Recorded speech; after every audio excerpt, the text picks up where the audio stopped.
During my time as a writer, I've written a lot of books about animals, and there's a reason for that, really. All writers write about things that matter to them.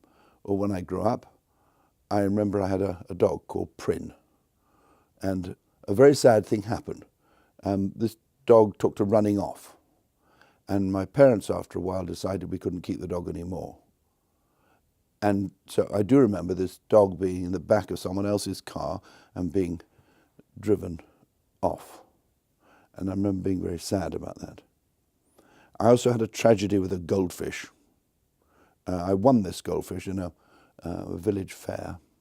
You had to throw ping pong balls into a goldfish bowl.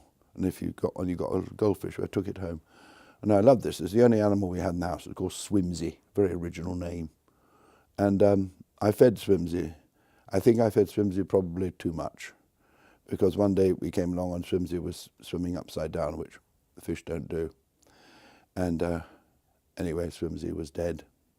So then we had a ceremony in the garden and we buried Swimsy. Actually, not long ago, I went back to the very house I lived, whatever it was, 70 years ago.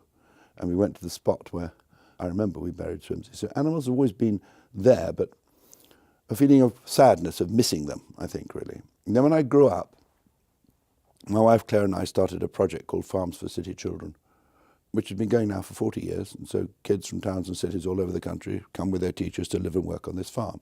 So I've been watching young people relating to animals and animals relating to young people for a very long time.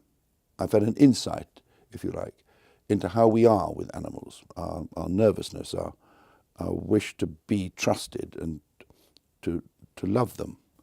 And I've watched children for the first time reaching out and touching the side of a horse, never done it before. And you can see the nervousness, and then you can see the horse clearly liking it and the child knowing that, and suddenly you've got this relationship going.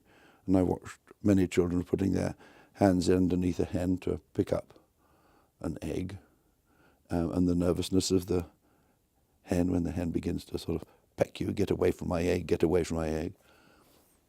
And all that has gathered into my head, so I've written book after book after book. Actually, not so much about the animals as about our relationship with animals.